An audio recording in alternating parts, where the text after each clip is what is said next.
जय श्री हरि। आज हम जानेंगे जीवित पुत्रिका यानी जित्या व्रत में कौन सी सावधानियां बरतनी चाहिए। अगर आप इस चैनल के लिए नए हैं या फिर आपने अभी तक इस चैनल को सब्सक्राइब नहीं किया है तो आप इस चैनल को ज़रूर सब्सक्राइब कर लें ताकि समय से पहले आप सभी के पास सारी महत्वपूर्ण वीडियोस पहुंच सके। हिंदी कैलेंडर के अनुसार आश्विन मास के कृष्ण पक्ष की अष्टमी तिथि को जीवित पुत्रिका या जितिया व्रत रखा जाता है। मान्यताओं के अनुसार जितिया का व्रत कठिन व्रतों में से एक होता है। यह व्रत माताएं अपनी संतान की लंबी आयु के लिए रखती हैं। यह व्रत निर्जला रखा जाता है। माताएं अपने बच्चों की समृद्धि और उन्नत जीवन के लिए निर्जला व्रत रखती हैं। जितिया का व्रत कठिन व्रतों में से एक होता है जिसके नियम पूरे 3 दिनों तक चलते हैं। नहाए खाए से शुरू होकर व्रत और पारण के बाद जितिया का व्रत पूरा होता है। इस व्रत में अन्न जल का त्याग कर माताएं संतान की दीर्घायु, आरोग्य और सुखमय जीवन की कामना के लिए व्रत रखती हैं। जितिया में जिमुत वाहन भगवान की पूजा प्रदोष काल में की जाती है। इस बार जितिया का व्रत रविवार 18 सितंबर 2022 को रखा जाएगा।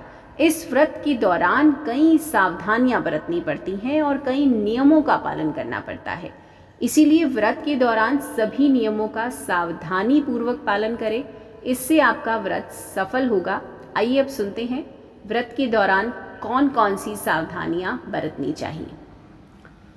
छठ के व्रत की तरह ही जितिया व्रत से एक दिन पहले नहाए खाए किया जाता है।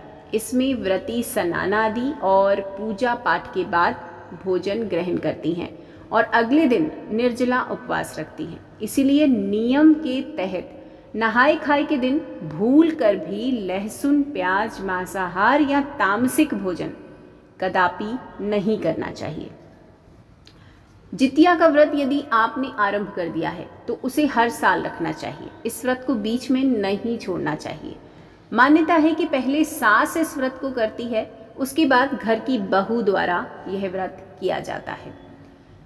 अन्य व्रत की तरह जितिया के व्रत में भी ब्रह्मचर्य का पालन करना आवश्यक है। इसके साथ ही मन में किसी भी प्रकार का वैर भाव नहीं रखना चाहिए। इस दौरान लड़ाई झगड़े से और वाद विवाद से दूर रहना चाहिए।